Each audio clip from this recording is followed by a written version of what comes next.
আসসালামু আলাইকুম রহমতুল্লাহি ওবরকাতুহু।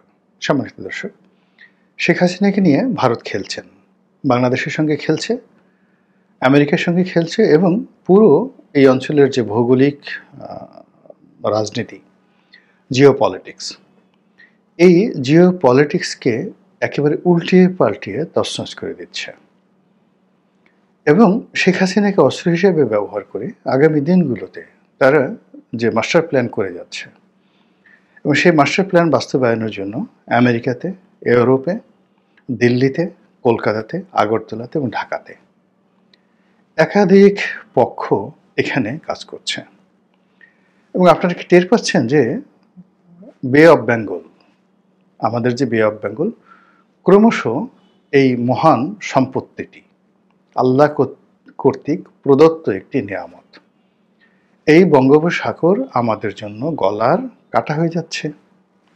এর কারণ হলো যে আমাদের যে সমুদ্র সীমা, এই সমুদ্র সীমার উপর যে গভীর জলাশয় রয়েছে, অর্থাৎ বঙ্গোপসাগরের আমাদের মহিষোপনের পরে যে গভীরতা রয়েছে, এই গভীরতা পৃথিবীর সবচেয়ে গভীরতম যে সমুদ্র গিরিখাত, ম্যারিয়ানা ট্রেঞ্চ, এই তার চেয়েতেও গভীরতম। এই গভীরতার ফলে কি হচ্ছে, এই এলাকাকে কেন্দ্র করে যে সামরিক স্থাপনা নির্মাণ সম্ভব, যেটি প্রশান্ত মহাসাগর, আটলান্টিক মহাসাগর বা অন্য কোনো সাগরে সম্ভব নয়। ফলে এই বঙ্গোপসাগরের উপরে আমেরিকার এবং তার মিত্রদের ভীষণ রকম একটা নজর পড়েছে। আর এই নজরের বিরুদ্ধে কিন্তু ভারত এই পুরো তাদের যে বঙ্গোপসাগর, বে অফ বেঙ্গল, এই অংশে তাদের আধিপত্য একছত্র রাখতে চাচ্ছে। অন্যদিকে চীন এখানে যে কোনো মূল্যে এই বঙ্গোপসাগরে ঢুকতে যাচ্ছে। আর এই বঙ্গোপসাগরকে কেন্দ্র করেই আমাদের টেকনাফ, আমাদের কক্সবাজার, আমাদের রুখি, আমাদের চট্টগ্রাম, পার্বত্য চট্টগ্রাম, এগুলো মানে এটা আমাদের গরিবের ঘরে যদি সুন্দরী একটা বধূ থাকে বা অতি সুন্দরী কন্যা থাকে, কিংবা একজন অসহায় দুর্বল লোকের হাতে যদি সবচেয়ে দামি রত্ন পাথর থাকে বা কোনো সহায় সম্পত্তি থাকে, তখন সেগুলো তার জন্য একটা মরণ যন্ত্রণা হয়ে পড়ে। সমস্ত লোলুপ মানুষগুলো সেখানে যাকে ঝাঁপিয়ে পড়ে। তদ্রূপ এখন এই বে অফ বেঙ্গলকে কেন্দ্র করে বিশ্বের সমস্ত পরাশক্তিগুলো বাংলাদেশকে নিয়ে খেলছে এবং সঙ্গত কারণে এই খেলায় সবচেয়ে এগিয়ে রয়েছে ভারত। এবং ভারতের সঙ্গে আওয়ামী লীগের যে দ্বিপাক্ষিক সম্পর্ক এবং শেখ হাসিনার সঙ্গে ভারতের প্রকাশ্য কিছু চুক্তি, অপ্রকাশ্য কিছু কমিটমেন্ট, সব মিলিয়ে যাকে বলা হয় ভারত এই বাংলাদেশকে কবজা করার জন্য অলমোস্ট 70% তারা কিন্তু এগিয়ে গিয়েছিলেন। কিন্তু সমস্যা হয়ে গেছে যে শেখ হাসিনা শেষের দিকে এসে, মানে বিশেষ করে 2018 সনের নির্বাচনের পরেই সে ক্রমশ চীনের দিকে ঝুঁকে পড়ে এবং দিল্লির দাসত্ব থেকে বের হয়ে আসার জন্য সর্বোচ্চ চেষ্টা করতে থাকে। তারপর যেটা হয় সেটি হলো সে আমেরিকার সঙ্গে একটা সমঝোতামূলক সম্পর্ক করার জন্য সে প্রাণান্ত চেষ্টা করেছে। সাদ্দাম হোসেন যেভাবে আমেরিকার সাথে সম্পর্ক করার চেষ্টা করেছে, ঠিক সেইভাবে সেও চেষ্টা করেছে। কিন্তু চীন এবং ভারত এই দুটোর সঙ্গে সম্পর্ক স্থাপন করার মতো ঝুঁকি নিতে পারেনি। এর কারণ হলো তার সারাউন্ডিং, চারপাশে ভারতের যারা লোকজন রয়েছে তারা ছিল। এবং এখানে বাংলাদেশে ভারতে এমন কতগুলো কাজ করেছে 2009 সনের পর থেকে, খুবই সেন্সিটিভ। যেমন দেখা গেল যে বিডিআর কিলিং, আমাদের আর্মির অনেকগুলো ইন্টারনাল বিষয় খুবই সেন্সিটিভ। আমাদের সেই যাকে বলা হয় দ্বিপাক্ষিক অনেকগুলো স্পর্শকাতর চুক্তি রয়েছে। এই জিনিসগুলো শেখ হাসিনার জমানায় শেখ হাসিনা করেছেন বা তাকে দিয়ে করানো হয়েছে। তো এখন শেখ হাসিনা যদি বাংলাদেশে দীর্ঘমেয়াদে ক্ষমতায় থাকে এবং চীনের বলয়ে চলে যায়, এটাও ভারতের জন্য ভীষণ রকম বিপত্তিকর। আবার শেখ হাসিনা যদি ঠিক এরকম দোদুল্যমানতায় ভারতকে রাখে, সেটাও ভারতের জন্য ঝুঁকি। এর কারণ হলো যে যদি শেখ হাসিনা বাংলাদেশে তার পতন ঘটে এবং তিনি বিচারের মুখোমুখি হন, তাহলে পুরো বিষয়গুলো কিন্তু আদালতে চলে আসবে। যেটি ভারতের জন্য আমাদের সাথে তাদের যে দ্বিপাক্ষিক সম্পর্ক, এটি রীতিমতো গণরোষে পরিণত হয়ে যাবে, যা করা হয়েছে। এজন্য শেখ হাসিনাকে তুলে নেওয়া, এমনকি আমার কাছে মনে হয় যে লাস্টে যে সকল বিদ্রোহ হলো, বিপ্লব হলো এবং এর মধ্যে যে সকল সন্ত্রাসী কর্মকাণ্ড হয়েছে, যে সন্ত্রাসী কর্মকাণ্ডের সঙ্গে এই বিপ্লবের যারা বেসামরিক লোকজন তাদের থাকার কথা নয়।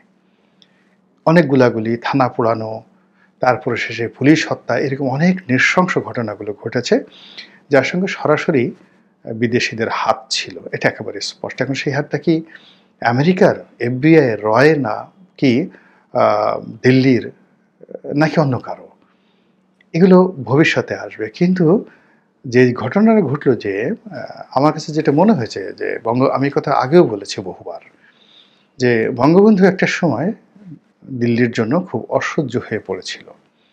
ফলে বঙ্গবন্ধু হত্যাকাণ্ডের সঙ্গে তাদের একটা উল্লাস ছিল, তাদের একটা সংযোগ ছিল। তদ্রূপ এই যে শেখ হাসিনার যে পতন, এই পতনের সঙ্গে যে ভারতের কোনো হাত নেই, এটা কিন্তু বলা যাবে না। কি কারণে হাত আছে?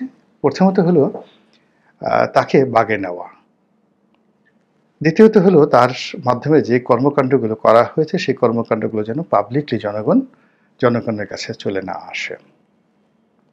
তৃতীয় কারণ হলো যে আপনি যদি ঠিক মীর জাফর ক্ষেত্রে এই ঘটনাটা ঘটা হয়েছিল, হলো আমি শেখ হাসিনাকে অবশ্যই মীর জাফরের সঙ্গে তুলনা করছি না।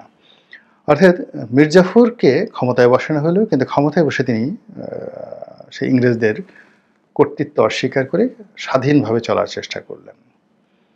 তখন করলো কি, তাকে ক্ষমতাচ্যুত করে তার জামাই মীর কাসিমকে বসানো হলো। মীর কাসিম ছিলেন আরও স্বাধীন চেতা।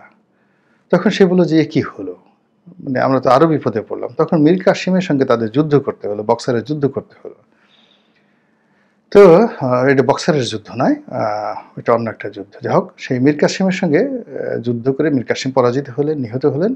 তারপর আবার বাংলার সিংহাসনে নবাব, যাকে বলা হয় মীর জাফর আলী খানকে আবার দ্বিতীয়বার ইংরেজরা বসিয়েছিল। তো দ্বিতীয়বার ইংরেজরা বসালো মীর জাফরকে। তখন মীর জাফর দেখলো যে তার প্রাণে বেঁচে থাকাই দায়।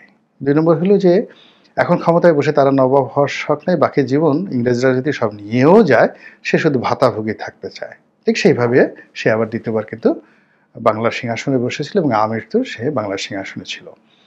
এখন শেখ হাসিনা এই যখন বাংলার সিংহাসনে ছিলেন, তো তিনি এখানে থেকে চীনের দিকে হাত বাড়াতেন, এবং তার সবচেয়ে বড় ভুল হলো এইবার নির্বাচনে জয়লাভ করে বেইজিং যাওয়াটা। এটা তার কোনো অবস্থাতে উচিত হয়নি। তো তিনি সেই কাজটি করেছেন। তারপরে এই তার জাতিসংঘে যাওয়ার দরকার ছিল না। এই সময়টাতে তিনি গুছিয়ে উঠতে পারতেন, তার পলিটিক্যাল উইংসগুলো তিনি ঠিক রাখতে পারতেন। কিন্তু সেগুলো না করে তিনি সেই দিল্লিকে অস্বীকার করে যখন স্বাধীন সার্বভৌম এমন একটা ভাব যে আমি যা ইচ্ছে তাই করতে পারি, তখন তাকে একটা শিক্ষা দেওয়ার জন্য যদি দিল্লি তাদের প্ল্যান বি করে থাকে, এটা অস্বাভাবিক কিছু নয়।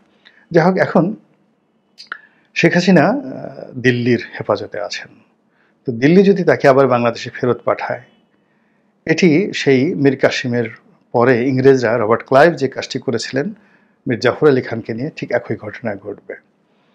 2 নম্বর হলো যে শেখ হাসিনা ধরেন কখনো তাকে পাঠানো হলো না, কিন্তু শেখ হাসিনার মাধ্যমে যে জিনিসগুলো করা হয়েছে সেই জিনিসগুলো এই বর্তমান সরকারের কাছ থেকে আদায় করার জন্য ভারত যদি চাপ দেয়, এই চাপ বর্তমান সরকার নিতে পারবে না। তৃতীয়ত হলো যে শেখ হাসিনাকে ওখানে রেখে তারপর তার যে রাজনৈতিক দল, সেই রাজনৈতিক দলের সাহায্য, সহানুভূতি ভারত সঙ্গতির কারণে পেয়ে গেছে। এবং যেহেতু সেখানে আছে, আওয়ামী লীগের একটা বিশাল নেতাকর্মীরা এখন ভারতে ছড়িয়ে পড়েছে। এবং আগামী কিছুদিন যদি এইভাবে চলতে থাকে, তাহলে আরও অন্তত 1 থেকে 1.5 লাখ আওয়ামী লীগের শীর্ষ পর্যায়ের নেতৃবৃন্দ রয়েছেন, তারা ভারতে চলে যাবেন। তখন ভারত কেন্দ্রিক একটা বলয় কাজ করবে, বিকল্প শক্তি কাজ করবে। যেভাবে শান্তি বাহিনীকে দিয়ে তারা পূর্ব পার্বত্য চট্টগ্রামকে অস্থির করে ফেলেছিল, তো একইভাবে যদি শান্তি বাহিনীকে দিয়ে পুরো পার্বত্য চট্টগ্রাম, পুরো সেনাবাহিনীর কয়েকটা রেজিমেন্টকে তারা সেই আমাদের জাতীয় বাজেটের একটা বিরাট অংশ আমরা ওখানে কিন্তু শান্তি বাহিনীর সাথে যুদ্ধে খরচ করেছি।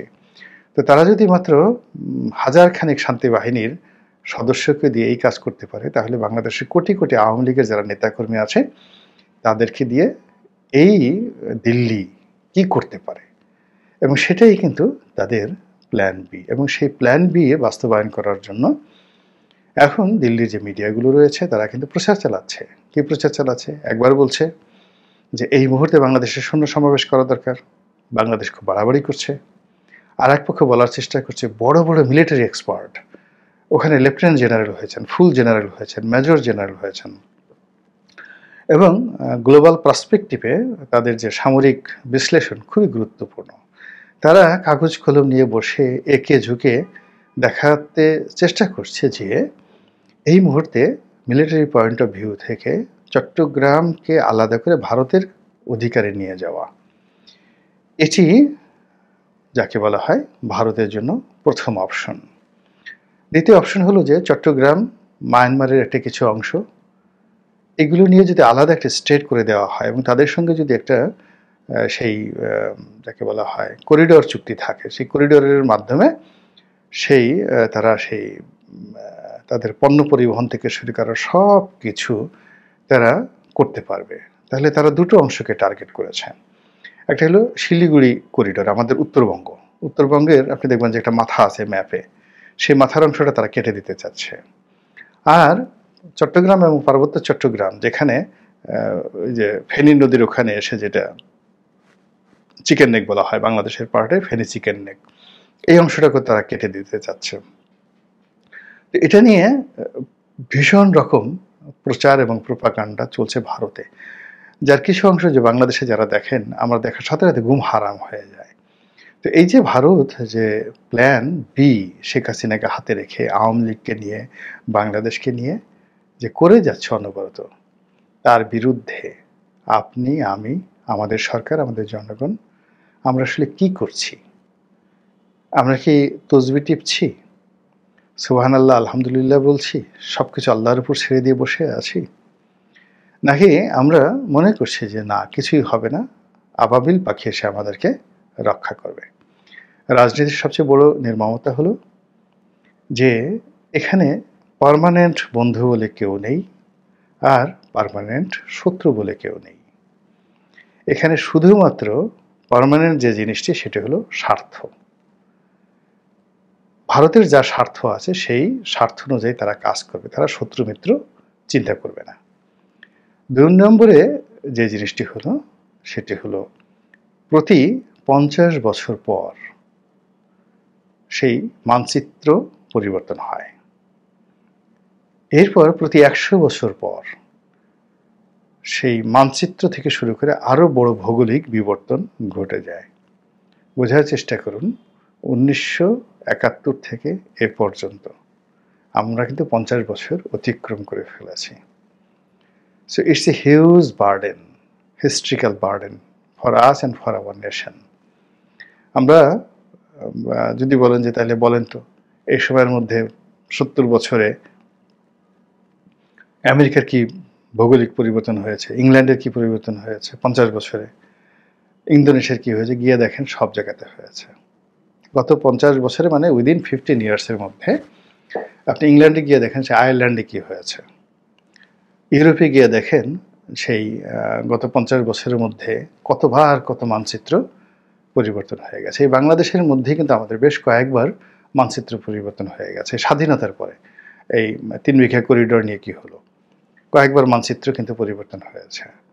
এরপর আমাদের যে তালপট্টি দ্বীপ, দক্ষিণ তালপট্টি দ্বীপ নিয়ে কি হয়েছে, এখন আবার সেন্ট মার্টিন নিয়ে কি হচ্ছে। তো এভরিডে মানে ছোট ছোট ঘটনায় কি একসময় বৃহৎ আকারে এটা রূপ দেয়। এবং ঐতিহাসিকরা যা লিখে গিয়েছেন বা দার্শনিকরা যারা লিখে গিয়েছেন তা কিন্তু হাজার হাজার বছরের ইতিহাসকে সামনে রেখে একটা গাণিতিক সমাধানে তারা পৌঁছে গেছেন। ফলে আমরা যে একটা ঐতিহাসিক সন্ধিক্ষণে আছি, সেই সন্ধিক্ষণটা আমাদের মানতে হবে। ভারতের ক্ষেত্রে আপনারা বলতে পারেন ভারতের মানচিত্রের পরিবর্তন হলো কি করে? ভারতের একেবারে মানচিত্রে পরিবর্তন হয়েছে ২ বার। হায়দ্রাবাদকে যখন তারা ইনক্লুড করলো তখন একবার পরিবর্তন হয়েছে, সিকিমকে যখন তারা ইনক্লুড করলো তখন আবার পরিবর্তন হয়েছে, এবং রিসেন্টলি তাদের মানচিত্র পরিবর্তন হয়েছে। আগের ২ বার তারা গ্রহণ করেছে, আর রিসেন্টলি বিশাল অংশ, অলমোস্ট প্রায় ৩০-৩৫ হাজার বর্গ কিলোমিটার এলাকা কিন্তু চীন দখল করে নিয়েছে। ফলে এটা ভারতের মানচিত্র থেকে বাদ যাবে। তো প্রতিনিয়ত কিন্তু ভাঙা করা হচ্ছে। তো কাজেই আপনি আমি একেবারে সেই যে মানচিত্র যেভাবে এঁকে আছে ওইভাবে সারা জীবন থাকবে ওর মধ্যে চিন্তা করে যদি আমরা বসে থাকি তাহলে দুর্ভোগ দুর্দশা আমরা এড়াতে পারবো না। আল্লাহ আমাদের সবাইকে হেদায়েত দান করুন এবং হেফাজত করুন। আসসালামু আলাইকুম ওয়া রাহমাতুল্লাহি ওয়া বারাকাতুহু।